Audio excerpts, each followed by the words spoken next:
Alright, what's up guys? My name is Zach, and today I am driving a 1996 Buick Park Avenue Ultra. Up front is a 3.8 liter supercharged V6, and down below is a 4-speed automatic transmission. Now, I am super excited to be driving this here Buick Park Avenue Ultra for a couple of reasons. Mainly the fact that this is a first generation of the Buick Park Avenue, and I have not reviewed one here on the channel. I've done 2 second gens, but never the first gen, so it's always fun to dive into the earlier vehicles.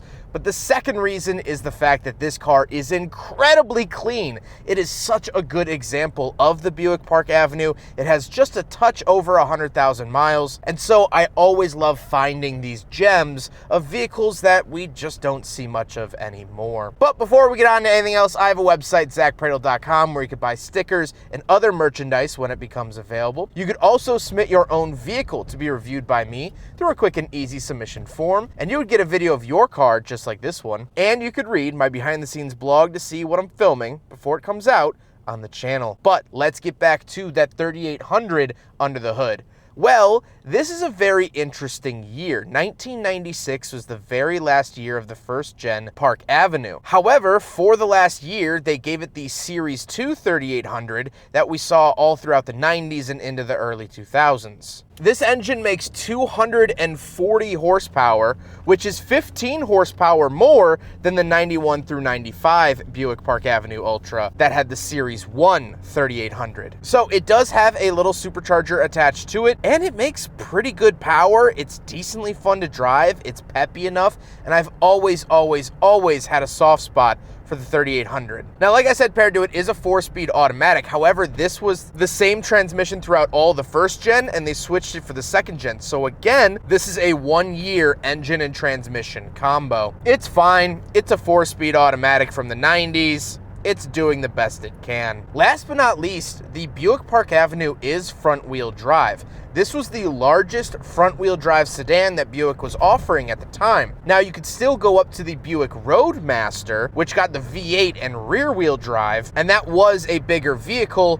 but if you wanted front-wheel drive, this is the largest you could get. And honestly, I'm a big fan. So how does the Park Avenue Ultra drive? Well, it does have a certain floatiness to it. It is a comfortable cruiser like Buick was known for throughout their history. It bobbles over bumps and it tilts on turns, but that's the Buick experience that I've come to know and love.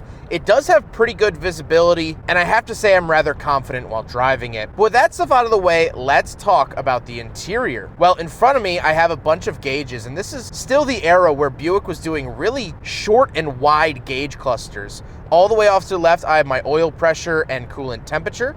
Then I have my speedometer and tachometer in the center, and off to the right is the battery voltage and fuel. I also do get Grand Touring suspension and Supercharged badges down below the gauge cluster. On the steering wheel on the left, I have my Seek, Scan, AM, and FM buttons on the left, and off to the right, I have my volume and temperature. I love seeing temperature controls on steering wheels. I think it's so smart to do. As well as when I turn the volume up and down, the physical volume knob on the radio actually changes too, which I think is a really nice touch, and again, something you do not see in modern cars. Off to the left, I have my gauge dimmer switches, my Twilight Sentinel, which is the automatic headlights, and then my traction control button. I also get my fuel cap release and my trunk release, and then moving onto the door, I really like this swoop onto the door. I have more light options for my headlights and parking lights, but they're on this curve. I really like that look. On the door, of course, I have my lock and unlock, power mirrors, power seat options,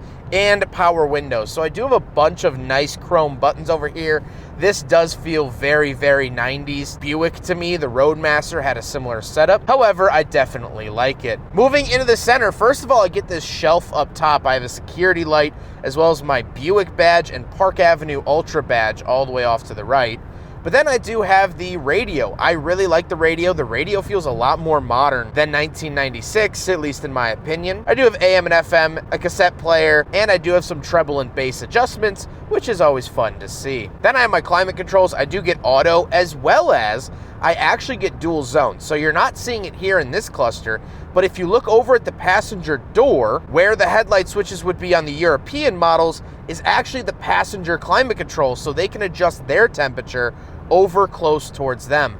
I really, really like that. I think that was a nice touch from Buick. Then I do get a pop-out ashtray and cigarette lighter, of course. I don't get a center console because the center seat can actually be folded up and used as a bench seat. So speaking of which, let's talk about the seats themselves. They're very, very comfortable. They're finished in this beautiful burgundy. That was another thing that really attracted me to this car, was the white on burgundy color combo. I absolutely love it. I think these seats look really good. They're very, very comfortable, as I would expect out of a full-size Buick, and I just love them so much. I do have a center console, however, that does have pop-out cup holders.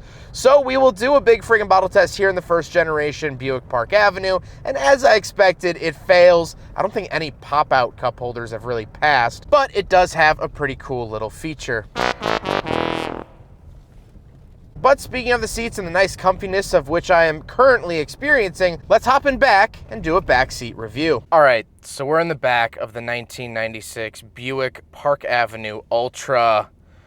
Knees are not hitting the seats in front of me, head's not hitting the ceiling. I even get my own mirror with vanity lights, which is really, really nice. I also get lights up here. I love the clickiness. We're gonna do a little bit of ASMR here. Ready? Love that sound. I mean, even this mirror too, listen. So good. Interestingly enough though, as you'll notice with this swooping shot, there is no middle seat. There's no middle seat belt, which is kind of weird. But I do have ashtrays and cigarette lighters in either door. I have these giant grab handles. I have climate control vents down below, and the seats themselves, you will just sink into. It is like warm chocolate. You just... oh. Let's hop out and take a look at the trunk before I fall asleep back here. All right, we're on the back of the first gen Buick Park Avenue Ultra, and this is still the era where we have two keys from GM. This is for the ignition, the square key, and the circle key is for the trunk. So, put it in, pop it up like that. And of course, guys, it is an American sedan. It is beautifully large, bigger than some hotel rooms I've stayed in doing this job. So it is absolutely fantastic. I also love this Buick mat, something you don't really see much of anymore. You get a cargo net, of course, some jumper cables just in case. But overall, plenty of space in the back of the Park Avenue Ultra, and I absolutely love it. It also should be noted that this has soft close. Watch. Sucks it in. Very nice. Now we gotta talk about the looks, and I like the look of the Buick Park Avenue. The taillights always throw me off because the front end could kind of be mistaken for the second gen Park Avenue, which I'm a lot more familiar with, but the taillights are very, very interesting. And this car was sold in Europe, so it got Euro taillights too overseas, which I think was a nice, funny little feature. But I do want to talk about this car's designer for a brief second. This car was designed by Dave Halls. H-O-L-L-S, I think my Midwestern accent is messing that up. But Dave Halls was a U.S. Army veteran that graduated from the University of Michigan and got a job with GM. He designed a couple of cars you might have heard of. The 1959 Cadillac with the big fins, that was him. The 1963 Corvette Stingray and the 1966 Buick Riviera.